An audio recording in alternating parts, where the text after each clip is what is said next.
Hi madam, నా పేరు Dhanalakshmi madam. బాబు గారే వచ్చారు కదా మీకు పింఛన్లు ఇవ్వడానికి ఈ నెల 7,000 మీకు ఎలా అనిపిస్తుంది అది? నాకైతే హ్యాపీగా ఉంది మేడం. నాకు గత సంవత్సరంలోని బాబు గారు అంతకుముందు నాకు 3,000, అంతకుముందు 2,000 చేశారు.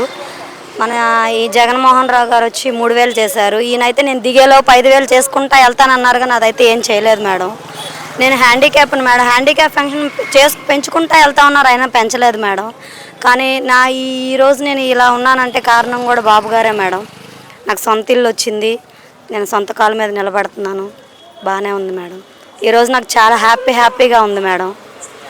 బాబు గారి పరిపాలన ఈ 5 సంవత్సరాలు ఎలా ఉండబోతుంది అంటారు? బాగానే ఉంటుంది మేడం. పేద ప్రజల్ని, పేదోళ్ళు అనే దానికన్నా వీళ్ళు ఉన్నవాళ్ళు అనే దానికి తీసుకెళ్లే బాబు గారు మాకు కావాలి మేడం. ప్రజల్లో తిరిగే నాయకుడు మాకు వద్దండి, ప్రజల్లో తిరిగే నాయకులే మాకు కావాలి. అది మేడం. జగన్ గారు ఓడిపోవడానికి కారణం ఏంటండి? ఆయన చేసుకున్న పాపమే మేడం అది. బాబు గారి పరిపాలనకి జగన్ గారి పరిపాలనకి తేడా ఏంటి? బాబు గారి పరిపాలన అంటే జనం కోసం ఆలోచిస్తారు సార్ మేడం గారు. జగన్ గారు ఏంటంటే ఆయనే తినాలి, ఆయనే ఉండాలన్న ఆలోచన ఆయనకు ఉండిద్దండి. మా బాబు గారు అలాంటి మనస్తత్వం కాదండి. ప్రజలు నా వాళ్ళు, ప్రజలు నాకు అండగా ఉండాలి, నేను దండగా ఉండాలనే ఆలోచన బాబు గారికి. నారా లోకేష్ గారిని పప్పు అని కామెంట్స్ చేశారు కదా, వాళ్ళకి మీరేం చెప్పాలి? కానీ కామెంట్ చేసిన వాళ్ళే ఈరోజు ఆయన కాళ్ళ దగ్గరికి వచ్చి నిలబడతారు మేడం గారు. అది ఎక్కడైతే ఆయన ఓడిపోయాడో అక్కడే నెగ్గాడండి. ఎక్కడైతే ఓడిపోయిన రోజు ఆయన నెగ్గడం మా అందరికి చాలా హ్యాపీగా ఉంది మేడం. నారా లోకేష్ గారు ప్రజా దర్బార్ ఏర్పాటు చేశారు కదా, దాని గురించి మీ అభిప్రాయం? నేనైతే వెళ్ళి కలిశాను మేడం. నన్ను సొంతగా ఒక చెల్లెల్లాగా నాకు సెకండ్ ఇచ్చారు. నా బాధ నేను చెప్పాను మేడం, తీరుస్తానన్నారు మేడం. నాకు చాలా హ్యాపీగా ఉందండి.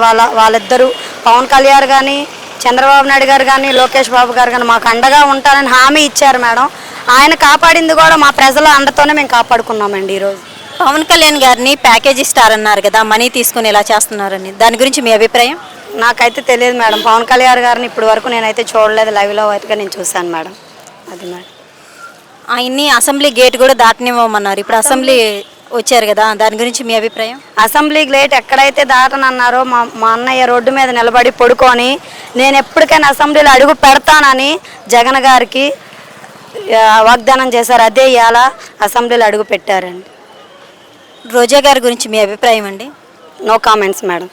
Okay, thank you.